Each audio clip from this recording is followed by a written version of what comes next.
കാരണം നമ്മുടെ ഈ ഒരു സോഫ്റ്റ്വെയർ കൊണ്ട് ഉദ്ദേശിക്കുന്നത് എന്താണെന്ന് വെച്ചാൽ നമുക്കിപ്പോൾ നമ്മുടെ ലീഡ്സ് ഒക്കെ ഉണ്ടല്ലോ, നമുക്ക് പല രീതിയിൽ ലീഡ്സ് വരുന്നുണ്ട്. അതായത് ഫേസ്ബുക്ക് വഴി, ഇൻസ്റ്റാഗ്രാം വഴി, അതിലേക്ക് അഡ്വർടൈസ്മെന്റ് വഴി, ഇൻബൗണ്ട് മാർക്കറ്റിംഗ് വഴി, റെഫറൻസസ് വഴി, WhatsApp marketing, email marketing, SEO, അങ്ങനെ പല ചാനൽസ് കൂടെ നമുക്ക് പല ലീഡ്സ് വരുന്നുണ്ടാവും.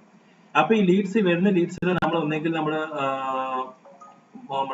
ഫോണിൽ നോട്ട് ചെയ്ത് വെക്കാം, അല്ലെങ്കിൽ വാട്സാപ്പിൽ നോട്ട് ചെയ്ത് വെക്കാം, അല്ലെങ്കിൽ നമ്മുടെ നോട്ട് ബുക്കിൽ നോട്ട് ചെയ്ത് വെക്കാം, അല്ലെങ്കിൽ എക്സലിൽ നോട്ട് ചെയ്ത് വെക്കാം, അല്ലെങ്കിൽ നമ്മുടെ മനസ്സിൽ നോട്ട് ചെയ്ത് വെക്കാം. അങ്ങനെ പല രീതിയിലായിരിക്കും നമ്മൾ ഇതിനെ ഹാൻഡിൽ ചെയ്യുന്നത്. അപ്പൊ ഇതെല്ലാം മാറ്റിയിട്ട് ഒരു സെൻട്രലൈസ്ഡ് ആയിട്ട് നമ്മൾ ഒരു സ്ഥലത്ത് ഇങ്ങനെ ഇതിനെ സേവ് ചെയ്ത് വെക്കും. ഒരു ക്ലൗഡിൽ അല്ലെങ്കിൽ ഒരു സെർവറിൽ നമ്മൾ ഇതിനെ സ്റ്റോർ ചെയ്ത് വെച്ചിട്ട് ലോകത്തിന്റെ എവിടെ നിന്നായാലും നമുക്ക് ഏത് സമയത്തായാലും നമുക്ക് ഇതിന്റെ ഡീറ്റെയിൽസ് അപ്പൊ കിട്ടുന്ന രീതിയിലൊരു സിസ്റ്റമാണ് ഇതിന്റെ ബേസിക് അഡ്വാൻറ്റേജ് എന്ന് പറയുന്നത്.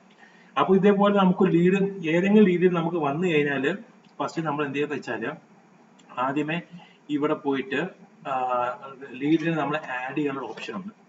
അപ്പൊ അതിന്റെ ലീഡിന്റെ പേര് എന്താണ്, ഫോൺ നമ്പർ, മെയില്, എന്താണ് അവരോട് സംസാരിച്ച് ഉണ്ടായിട്ടുള്ള ഒരു ഔട്ട്കം, എല്ലാ സെയിൽസും ഉടനെ ക്ലോസ് ആകും. മിനിമം ഒരു 4 ഫോളോ അപ്സിലെങ്ങനെയാണ് സാധാരണഗതിയിൽ സെയിൽസുകൾ ക്ലോസ് ആവുന്നത്.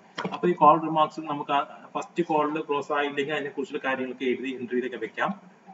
അതേപോലെ നമുക്ക് ഓർഗനൈസേഷനിൽ നമ്മുടെ സ്റ്റാഫ് എന്തെങ്കിലും നോട്ട്സും കാര്യങ്ങളും അല്ലെങ്കിൽ നമ്മൾ അവരുടെ ലീഡ് വ്യൂ ചെയ്യുന്ന സമയത്ത് നമുക്ക് എന്തെങ്കിലും ഐഡിയാസും കാര്യങ്ങളും പറയുകയാണെങ്കിൽ നമുക്കത് ഇവിടെ നോട്ട്സിൽ ആഡ് ചെയ്ത് വെക്കാൻ പറ്റും. പിന്നെ സ്റ്റാഫ് എടുത്ത് നോക്കുന്ന സമയത്ത് അവർക്ക് അതനുസരിച്ച് അവരുടെ അപ്രോച്ചസ് പ്രിപ്പയർ ചെയ്യാനൊക്കെ സാധിക്കും. അപ്പൊ അങ്ങനെ സംഭവം. പിന്നെ ഇതേപോലെ അടുത്ത എന്ന് അവരെ കോൾ ഷെഡ്യൂൾ ചെയ്യണം, അടുത്ത കോൾ എപ്പോഴാണ് അവർക്ക് ഷെഡ്യൂൾ ചെയ്യേണ്ടത്, ആ കാര്യങ്ങൾ എത്ര മണിക്ക് ഷെഡ്യൂൾ ചെയ്യണം, അങ്ങനത്തെ കാര്യം. ഈ ഇൻപുട്ട് ഫീൽഡ്സ് കുറെ കേസസ് ഉണ്ട്. ഇപ്പം ലൈക്ക് പ്രോസ്പെക്ട് സ്റ്റാറ്റസ് എന്നുണ്ട്. ഇതൊക്കെ ഇന്റർനാഷണലി എല്ലാവരും ചെയ്യുന്ന ഒരു കാര്യമാണ്. അത് ഓരോ ലീഡ് കിട്ടി കഴിഞ്ഞാൽ അതിനെ ഐഡ എന്ന് പറയുന്ന ഏറ്റവും ബേസിക് ആയിട്ടുള്ളൊരു മോഡൽ ഐഡ ലെവലിൽ നമ്മൾ കാറ്റഗറൈസ് ചെയ്യണം. ചില കേസസ് ഉടനെ അവയർനെസ് സ്റ്റേജിൽ ഇടാം, ചിലത് ഇൻട്രസ്റ്റ് കാണിച്ചിട്ടുള്ള ഇൻട്രസ്റ്റ് ആയിരിക്കാം, ചില ഡിസിഷൻ കാറ്റഗറി ആയിരിക്കും, പറയാന്ന് പറഞ്ഞ കേസ് ആയിരിക്കാം, ചിലത് കൺവേർട്ട് പല സ്റ്റാറ്റസിൽ എന്തിനാ സ്റ്റാറ്റസ് ചെയ്യുന്നത് വെച്ചാൽ ജസ്റ്റ് നമുക്ക് പിന്നീട് അത് വെച്ചിട്ട് നമുക്ക് ഫോക്കസ്ഡ് ആയിട്ടുള്ള ഒരു ടാർഗറ്റിംഗ് മാർക്കറ്റിംഗ് ചെയ്യാനായിട്ട് നമുക്കത് യൂസ് ചെയ്യാൻ സാധിക്കും. നമുക്ക് എക്സലിനകത്ത് റിപ്പോർട്ട്സ് ഡൗൺലോഡ് ഓപ്ഷൻ ഉണ്ട്. ഡൗൺലോഡ് ചെയ്യുന്നതിനകത്ത് നമുക്ക് ഡിസിഷൻ കാറ്റഗറിയിലുള്ള കേസസ് മാത്രം ഡൗൺലോഡ് ചെയ്തിട്ട് അവർക്ക് നമ്മൾ വാട്സാപ്പിൽ ഒരു പ്രത്യേക ടൈപ്പ് മെസ്സേജ് ക്ലോസിംഗ് പോയിന്റ് ആയിട്ട് അയച്ച് അതിന്റെ നർച്ചറിങ് എളുപ്പമായി മാറും. അതേപോലെ അവയർനെസ് കേസുകളുടെ കാറ്റഗറീസിനെല്ലാം ആൾക്കാരെ എല്ലാം ഡൗൺലോഡ് ചെയ്യാൻ പ്രോസ്പെക്ട്സിനെ ലീഡ്സിനെ എല്ലാം ഡൗൺലോഡ് ചെയ്തിട്ട് അവർക്ക് മാത്രമായിട്ട് അവയർനെസ് ജനറേഷൻ ആയിട്ടുള്ള ഒരു കേസ് സ്റ്റഡീസോ എന്തെങ്കിലും നമുക്ക് മെസ്സേജ് അയച്ചു കഴിഞ്ഞാൽ അതിന്റെ നർച്ചറിങ് ഒരു ബെറ്റർമെന്റ് ഉണ്ടാവുകയും കേസസ് കൂടുതൽ ക്ലോസിംഗിലേക്ക് ഫോക്കസ്ഡ് ആവുകയും ചെയ്യും. അപ്പൊ ആ ഒരു പർപ്പസിനാണ് ഈ കോൾ സ്റ്റാറ്റസും കാര്യങ്ങളൊക്കെ ഉള്ളത്. ഇതേപോലെ പല ഇൻപുട്ട് ഫീൽഡിനകത്ത് ഉണ്ട്. ഇത് നമുക്ക് ആവശ്യമുള്ള രീതിയിലും നമുക്ക് അങ്ങോട്ടും ഇങ്ങോട്ടും മാറ്റിയെടുക്കാൻ പറ്റും. നിങ്ങളുടെ സ്ഥാപനത്തിന്റെ ആവശ്യം എന്താണോ അതനുസരിച്ച് നമുക്ക് ഇൻപുട്ട് ഫീൽഡ്സ് മാറ്റിയെടുക്കാൻ ഉള്ള ഫ്ലെക്സിബിലിറ്റി നമ്മൾ ഈ ഒരു പ്രോഗ്രാമിൽ ബേസിക് ആയിട്ടുള്ള ഈ വെർഷൻ നമ്മൾ കൊടുക്കുന്നുണ്ട്. അപ്പൊ അതിനുശേഷം നമുക്ക് ലീഡ് രജിസ്റ്റർ ചെയ്യാനുള്ള ഓപ്ഷൻ ഉണ്ട്. രജിസ്റ്റർ ചെയ്ത് കഴിഞ്ഞാൽ നമുക്ക് അത് പോയി കഴിഞ്ഞാൽ നമുക്ക് ലീഡ് കാണാൻ പറ്റും. ഇത് കണ്ടോ, അതിനുശേഷം രജിസ്റ്റർ ചെയ്തതിനു ശേഷം നമുക്ക് നമ്മുടെ ലീഡ്സ് ഇവിടെ കാണാൻ സാധിക്കും. ഏതൊക്കെയാണ് ലീഡ്സ് നമ്മൾ ആഡ് ചെയ്ത ഡീറ്റെയിൽസും കാര്യങ്ങളും നമുക്ക് കാണാൻ സാധിക്കും. അത് എടുത്ത് നോക്കിക്കഴിഞ്ഞാൽ നമുക്ക് 1 to 1 എടുത്ത് നോക്കിയാൽ നമുക്ക് കാണാൻ പറ്റും ഏതൊക്കെയാണ് നമ്മൾ നേരത്തെ എൻട്രി ചെയ്ത ഡീറ്റെയിൽസും കാര്യങ്ങളും കാണാൻ സാധിക്കും. അതേപോലെ മറ്റൊരു ഓപ്ഷൻ എന്ന് പറയുന്നത് വെച്ചാൽ നമുക്കിപ്പോ ഒരുപാട് നാളായിട്ട് നമുക്ക് കുറെ ലീഡ്സ് നമ്മുടെ കയ്യിലുണ്ടാവും. ഈ ലീഡ്സ് എല്ലാം നമുക്ക് 1 to 1 ആയിട്ട് 1 by 1 ആയിട്ട് നമുക്ക് എൻട്രി ചെയ്യാൻ ബുദ്ധിമുട്ടുണ്ടായിരിക്കും. അപ്പോൾ ഒറ്റയടിക്ക് നമുക്ക് അപ്ലോഡ് ചെയ്യണം. അതിനൊരു എക്സൽ ഉണ്ടാവും. എക്സൽ ഫോർമാറ്റിൽ നമ്മൾ നമ്മുടെ ലീഡ്സിനെ ഒറ്റയടിക്ക് അപ്ലോഡ് ചെയ്താൽ നമ്മൾ 1 to 1 എൻട്രി ചെയ്യണം. അത് ഇതുവരെ നമ്മുടെ കയ്യിലുള്ള ലീഡ്സ് എല്ലാം കൂടെ ഒറ്റയടിക്ക് നമുക്ക് അപ്ലോഡ് ചെയ്ത് നമ്മുടെ സിസ്റ്റത്തിലാക്കാനായിട്ട് ഉള്ള ഫെസിലിറ്റി ഉണ്ട്. അതാണ് ഈ ഒരു ഫെസിലിറ്റി എന്ന് പറയുന്നത്. അതേപോലെ ഞാൻ നേരത്തെ പറഞ്ഞിട്ടുണ്ടായിരുന്നു നമ്മുടെ ലീഡ് ഡൗൺലോഡ് ചെയ്യാനുള്ള ഓപ്ഷൻസ്. നമുക്ക് സെലക്ട് ചെയ്യാനുള്ള ഓപ്ഷൻസും കാര്യങ്ങളും, ഏത് വർഷത്തെ ലീഡ് വേണം, ഏത് മാസത്തെ ലീഡ് വേണം, ഏത് ടൈപ്പ് ഓഫ് ബിസിനസ് ആണ്, അങ്ങനത്തെ കേസ്. അതേപോലെ കോൾ സ്റ്റാറ്റസ്, നേരത്തെ പറഞ്ഞിട്ടുള്ള കോൾ സ്റ്റാറ്റസ്, അങ്ങനെ സെയിൽസ് സ്റ്റാഫ് വൈസസ് ഉള്ള നമുക്ക് റിപ്പോർട്ട്സ് നമുക്ക് എടുക്കാനായിട്ട് സാധിക്കും. എന്നിട്ട് നമ്മൾ ഏത് പ്രോഡക്റ്റ് ആണോ എന്ന് വെച്ചിട്ട് ഡൗൺലോഡ് റിപ്പോർട്ട് കൊടുക്കുമ്പോൾ ആ പർട്ടിക്കുലർ ഫിൽട്ടർ ചെയ്തിട്ടുള്ള ലീഡ്സ് മാത്രം നമുക്ക് ഡൗൺലോഡ് ചെയ്ത് എക്സൽ ആയിട്ട് കിട്ടും. അത് കിട്ടിക്കഴിഞ്ഞാൽ അത് വെച്ച് നമുക്ക് റീമാർക്കറ്റിംഗ്, റീടാർഗറ്റിംഗ്, അങ്ങനത്തെ രീതിയിലുള്ള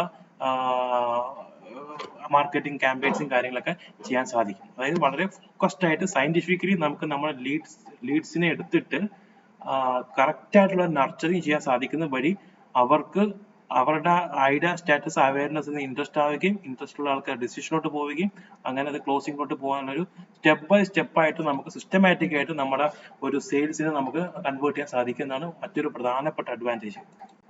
അതേപോലെ നമുക്ക് ഇതൊരു പുതിയൊരു ഫീച്ചർ. അതിനകത്ത് നമുക്ക് ഡിപ്പാർട്ട്മെന്റ്സിന് ആഡ് ചെയ്യുന്ന ഓപ്ഷൻസ് നമ്മൾ നിങ്ങൾക്ക് തരുന്നുണ്ട്. അതായത് ഡിപ്പാർട്ട്മെന്റ് സെയിൽസ്, സർവീസ്, HR എന്ന് വെച്ചാൽ ഡിപ്പാർട്ട്മെന്റ്സിനെ ആഡ് ചെയ്യണം. ഇപ്പൊ ഇതൊരു സെയിൽസ് സോഫ്റ്റ്വെയർ ആയിട്ടുള്ള ഡെമോ ആണ്. അതുകൊണ്ട് സെയിൽസ് മാത്രം നിങ്ങൾക്ക് ആഡ് ചെയ്യേണ്ട ആവശ്യമേ വരുന്നുള്ളൂ. ഞാൻ പറഞ്ഞതെന്ന് വെച്ചാൽ എത്ര ഡിപ്പാർട്ട്മെന്റ്സ് വേണമെങ്കിൽ നമുക്ക് ക്രിയേറ്റ് ചെയ്യാനുള്ള ഫ്ലെക്സിബിലിറ്റി ഉള്ളൊരു അത്രയും കപ്പാസിറ്റിയും പവറും ഉള്ളൊരു ഫ്യൂച്ചറിലേക്ക് അത്രയും എക്സ്പാൻഡ് ചെയ്യാൻ കപ്പാസിറ്റി ഉള്ള ഒരു സോഫ്റ്റ്വെയർ ആണ് നമ്മൾ ഈ പറഞ്ഞു വരുന്നത്. അതേപോലെ വേറൊരു കേസ് എന്ന് വെച്ചാൽ നമുക്ക് എംപ്ലോയിനെ ഓൺ ബോർഡിംഗ് എന്ന് പറയും. അതായത് നമുക്ക് സ്റ്റാഫിനെ ആഡ് ചെയ്യാൻ പറ്റും. മിക്ക സോഫ്റ്റ്വെയർസ് എടുത്തു കഴിഞ്ഞാലും അതിനകത്ത് നമുക്ക് ഈ ആഡ് ചെയ്യാന്ന് വെച്ചാൽ ഒരു പർട്ടിക്കുലർ യൂസർ ബേസ്ഡ് ആയിട്ട് കുറച്ച് ലിമിറ്റഡ് ആയിരിക്കും. അപ്പം പക്ഷെ ഈ ഒരു ഇതിനകത്ത് നമുക്ക് അങ്ങനെ ഒരു ലിമിറ്റേഷൻസ് ഇല്ല. എത്ര സ്റ്റാഫിനെ വേണമെങ്കിലും നമുക്ക് അത് ആഡ് ചെയ്യാനായിട്ട് സാധിക്കും. ഇപ്പൊ ഇതിനകത്ത് കണ്ടോ, സ്റ്റാഫിന്റെ പേര്, പൊസിഷനും ഗ്രേഡും ഒക്കെ കൊടുത്ത് ഇതേപോലെ ഈ ഇൻപുട്സ് എല്ലാം നിങ്ങളുടെ രീതിക്ക് അനുസരിച്ച് നമുക്ക് മോഡിഫൈ ചെയ്ത് കൊടുക്കാൻ പറ്റുന്ന കാര്യങ്ങളൊക്കെയാണ്. ഡിപ്പാർട്ട്മെന്റ് സെലക്ട് ചെയ്ത് അങ്ങനെ സ്റ്റാഫിനെ രജിസ്റ്റർ ചെയ്യുന്ന സ്റ്റാഫിന് ഒരു മെയിൽ പോകും. നല്ല ഒഫീഷ്യൽ ആയിട്ട് പ്രൊഫഷണൽ ആയിട്ട് നിങ്ങളുടെ കമ്പനി പേരിലൊക്കെ വെച്ചിട്ടൊരു മെയിൽ പോകും. പുതിയൊരു സ്റ്റാഫ് ജോയിൻ ചെയ്യുന്ന സമയത്ത് അവർ ആ മെയിൽ നോക്കിക്കഴിഞ്ഞാൽ അതിനകത്ത് അവരുടെ യൂസർ ID, പാസ്വേഡ്, ലിങ്കും ഉണ്ടാവും. ആ ലിങ്ക് ക്ലിക്ക് ചെയ്താൽ അവർക്ക് അവരുടെ സോഫ്റ്റ്വെയറിന്റെ നിങ്ങളുടെ കമ്പനിയുടെ ലോഗിൻ പോർട്ടൽ ഓപ്പൺ ആവുകയും അവർക്ക് അതിനകത്തുള്ള ID, പാസ്വേഡും വെച്ച് അവർക്ക് ലോഗിൻ ചെയ്യുകയും അവർക്ക് വേണ്ട കാര്യങ്ങളും ഉപയോഗിക്കാനായിട്ട് ലീഡ്സ് ആണെങ്കിൽ ലീഡ് മാനേജ്മെന്റ് ആണെങ്കിൽ അറ്റൻഡൻസ് ആണെങ്കിൽ എന്താണെന്ന് വെച്ചാൽ അവർക്ക് അത് യൂസ് ചെയ്യാനുള്ള ഒരു സാധിക്കും. അങ്ങനെ തികച്ചും പ്രൊഫഷണൽ ആയിട്ട് നമുക്ക് നമ്മുടെ സ്ഥാപനത്തിനെ മാറ്റിയെടുക്കാൻ പറ്റും. പുതിയൊരു സ്റ്റാഫ് ജോയിൻ ചെയ്യുമ്പോൾ ഇത് കാണുമ്പോഴത്തേക്കും ആ ഒരു പ്രൊഫഷണൽസ് അവർക്ക് ഫീൽ ചെയ്യും. മറ്റൊരു പ്രധാനപ്പെട്ട കാര്യം എന്ന് വെച്ചാൽ നമ്മുടെ സെയിൽസിന്റെ പെർഫോമൻസ്. നമ്മൾ ഏത് ബിസിനസ് ചെയ്താലും അതിന്റെ പെർഫോമൻസ് നല്ല കറക്റ്റ് ആയിട്ട് മൈന്യൂട്ട് ആയിട്ട് നമ്മൾ ഫോക്കസ് ചെയ്തില്ലെങ്കിൽ ബിസിനസ് നമ്മുടെ കയ്യിൽ നിന്ന് തെറിച്ചു പോകുന്ന കാര്യത്തിൽ യാതൊരു സംശയമില്ല. അപ്പൊ നമ്മുടെ ബിസിനസ് എന്താ നടക്കുന്ന കാര്യം നമ്മൾ അറിയണം. അതിന് നമ്മളെ ഹെൽപ്പ് ചെയ്യുന്നൊരു കാര്യമാണ് ഈ പെർഫോമൻസ് എന്ന് പറയുന്നത്. അപ്പൊ ഇതിനകത്ത് ഈ ഒരു ഫീച്ചറിൽ പോയി കഴിഞ്ഞാൽ നമ്മുടെ സ്റ്റാഫുകൾ പെർഫോം ചെയ്യുന്ന കാര്യങ്ങൾ നമുക്ക് കാണാൻ പറ്റും. ഇത് നോക്കി കഴിഞ്ഞാൽ ടോട്ടൽ എത്ര percentage raw data, 31% not connected, pre awareness, interest cases, awareness 12.6% awareness case. ഈ ഒരു ഫണൽ നമുക്ക് കാണാൻ പറ്റും. എല്ലാ സ്റ്റാഫിന്റെയും കൂടെ പെർഫോമൻസ്. അതുവഴി നമുക്ക് ഇൻഡിവിജ്വൽ സ്റ്റാഫിന്റെ പെർഫോമൻസ് വേണമെങ്കിൽ അങ്ങനെ സെലക്ട് എടുക്കാൻ പറ്റും. ആ രീതിയിൽ നമുക്കത് മോഡിഫൈ ചെയ്യാൻ പറ്റും. അതേപോലെ തന്നെ ഈ കേസ് ചാർട്ട് ഡൗൺലോഡ് ചെയ്യാൻ, അതേപോലെ പെർഫോമൻസ് എക്സൽ ആയിട്ട് ഡൗൺലോഡ് ചെയ്യുന്ന ഓപ്ഷൻസും കാര്യങ്ങളൊക്കെ അതിനകത്തുണ്ട്. ഇത് കണ്ടോ, ഈ ഒരു ഡേറ്റ് വെച്ച് ഫിൽട്ടർ ചെയ്തപ്പോഴത്തേക്കുള്ള കേസാണ് 44.4% ആൻഡ് 43.4% റോ ഡേറ്റ. സോ ഇങ്ങനെ രീതിയിൽ നമുക്ക് അനാലിസിസ് ചെയ്യാനുള്ള സാധിക്കും. വേറൊരു പ്രധാനപ്പെട്ട ഫീച്ചർ എന്ന് വെച്ചാൽ നമ്മുടെ കൊട്ടേഷൻ ആണ്. നമുക്ക് നമ്മുടെ സ്റ്റാഫിനെ നമുക്ക് നമ്മുടെ ക്ലയൻസിനൊക്കെ അല്ലെങ്കിൽ പ്രോസ്പെക്ട്സിന് നമ്മൾ കൊട്ടേഷൻ അയക്കാം. നിങ്ങൾ കൊട്ടേഷൻ അയക്കാൻ പറയും, നമ്മൾ കൊട്ടേഷൻ അയക്കണം. ആ കൊട്ടേഷൻ ആണ് നമുക്ക് ഇവിടെ ക്രിയേറ്റ് ചെയ്യുമ്പോൾ സ്റ്റാഫ് കൊട്ടേഷൻ ക്രിയേറ്റ് ചെയ്യുകയും നമുക്ക് അഡ്മിനിസ്ട്രേഷൻ ഇരിക്കുന്ന ആൾക്കാർ അത് അപ്രൂവ് ചെയ്യാൻ പറ്റുകയും രീതിയിൽ, അല്ലെങ്കിൽ സ്റ്റാഫിന് തന്നെ കൊട്ടേഷൻ പ്രിപ്പയർ ചെയ്ത് കസ്റ്റമറിന് അല്ലെങ്കിൽ പ്രോസ്പെക്റ്റിന് അയക്കാൻ പറ്റുന്ന രീതിയിലേക്ക് നമുക്ക് സെറ്റ് ചെയ്യാൻ പറ്റും. ഏത് വർക്ക് ഫ്ലോ വേണമെങ്കിലും നമുക്കത് ആ രീതിയിൽ സെറ്റ് ചെയ്യാൻ സാധിക്കും. അപ്പൊ നിങ്ങളുടെ കൊട്ടേഷൻ എന്താണോ ആ കൊട്ടേഷൻ ഫോർമാറ്റ് ഷെയർ ചെയ്ത് കഴിഞ്ഞാൽ അത് നമുക്ക് ഇതിനകത്ത് ഇന്റഗ്രേറ്റ് ചെയ്യാൻ പറ്റും.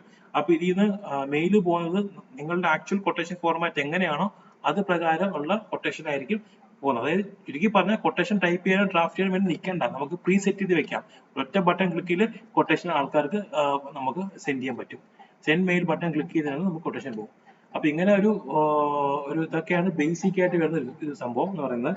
ഇത് ഇഷ്ടം പോലെ നമുക്ക് ഒരു അൺലിമിറ്റഡ് ആയിട്ടുള്ള ട്രാൻസാക്ഷൻസ് ഉപയോഗിക്കാൻ പറ്റും. ഇത്ര 1000 ട്രാൻസാക്ഷൻ അങ്ങനെയൊന്നുമില്ല ഇതിനകത്ത്. അതേപോലെ ഇത്രയും സ്റ്റാഫിനെ ലോഗിൻ ചെയ്യാൻ പറ്റും അങ്ങനെയൊന്നുമില്ല. എത്ര സ്റ്റാഫിനെ വേണമെങ്കിൽ ലോഗിൻ ചെയ്യാൻ പറ്റും. ലൈഫ് ലോങ് ആയിട്ട് നിങ്ങൾക്ക് അത് ആ ഒരു ആക്സസിബിലിറ്റി ഉണ്ടാവും. പിന്നീട് അത് മാറ്റമൊന്നും വരുത്തില്ല. എത്ര സ്റ്റാഫിനെ വേണമെങ്കിലും ക്രിയേറ്റ് ചെയ്യാൻ പറ്റും. അത് മാത്രം ഏറ്റവും ഇമ്പോർട്ടന്റ് വെച്ച് കഴിഞ്ഞാൽ എന്ത് ഫീച്ചേഴ്സ് വേണമെങ്കിൽ നമ്മുടെ ആവശ്യമനുസരിച്ച് നമുക്കത് മോഡിഫൈ ചെയ്യാൻ പറ്റുന്നതാണ് ഏറ്റവും ഇമ്പോർട്ടന്റ് ആയിട്ടുള്ള ഒരു ഫീച്ചർ എന്ന് പറയുന്നത്. ഏറ്റവും ഇമ്പോർട്ടന്റ് ഫോർ എക്സാമ്പിൾ പറയുകയാണെങ്കിൽ അത് ഇത് കണ്ടോ, ഫോർ എക്സാമ്പിൾ പറയുകയാണെങ്കിൽ നമുക്കൊരു ഷെഡ്യൂൾ ചെയ്യാം. അപ്പൊ നാളെ എനിക്കൊരു ആവശ്യം വന്നു, ഒരു മീറ്റിംഗ്. ഞാനിപ്പോ ആൾക്കാർ സംസാരിച്ച് മീറ്റിംഗ് ഷെഡ്യൂൾ ചെയ്യാനാണെങ്കിൽ അവർക്കൊരു മെസ്സേജ് പോകണം, മീറ്റിംഗ് ഷെഡ്യൂളിന്റെ ഒരു മെസ്സേജ് പോകണം. അപ്പൊ ഞാൻ ഇവിടെ പോയിട്ട് ആൾക്കാരെ പ്രോസ്പെക്റ്റിനെയൊക്കെ സെലക്ട് ചെയ്ത് ഏത് ഡേറ്റ് ആണ് ഷെഡ്യൂൾ ആണ്, ഏത് മോഡ് ഓഫ് മീറ്റിംഗ് ആണ് വേണ്ടത്, ലൊക്കേഷൻ ലിങ്ക് ഒക്കെ സബ്മിറ്റ് ചെയ്ത് കൊടുക്കുന്ന സമയത്ത് അവർക്ക് ആ സമയത്ത് തന്നെ അവർക്ക് വാട്സാപ്പിൽ ഒരു മെസ്സേജ് പോകും. സോ അപ്പോൾ ആ മെസ്സേജ് അവർക്ക് കിട്ടുമ്പോഴത്തേക്ക് നമ്മുടെ സ്ഥാപനത്തിന്റെ പ്രൊഫഷണൽസ് പിന്നെയും കാണിക്കണം. സോ നമുക്ക് മീറ്റിംഗിന് മുമ്പ് തന്നെ നമുക്ക് ആ ഒരു നമ്മുടെ ഒരു പ്രൊഫഷണലിസം കാണിക്കുകയും അവര് കൂടുതൽ കൺവിൻസ് ആവാനുള്ള ചാൻസസ് നമുക്ക്. അപ്പൊ നമ്മുടെ ഒരു ആവശ്യം അനുസരിച്ചിട്ട് ഒരു ഷെഡ്യൂൾ മീറ്റ് ഇപ്പൊ നമ്മളുടെ ആവശ്യത്തിന് നമ്മൾ ആഡ് ചെയ്ത് ചേർത്താണ്. അതേപോലെ നാളെ വേറെ എന്ത് ആവശ്യം ഉണ്ടെങ്കിലും നമുക്ക് അതനുസരിച്ച് ഡിസ്കസ് ചെയ്താൽ നമുക്ക് അത് ആഡ് ഓൺ ചെയ്ത് പറ്റുന്ന ഒരു ഫെസിലിറ്റി, ഫ്ലെക്സിബിലിറ്റി നമുക്കുണ്ട്. കാരണം മറ്റു സോഫ്റ്റ്വെയർസ് നോക്കി കഴിഞ്ഞാൽ ഇതാണ് ഫീച്ചർ, ഇതാണ് യൂസ് ചെയ്യണം എന്നാണ് പറയുന്നത്. പക്ഷെ നമുക്ക് അങ്ങനെയല്ല, എത്ര വേണമെങ്കിലും നമുക്ക് ആഡ് ചെയ്ത് ചേർക്കാൻ പറ്റുന്ന ഒരു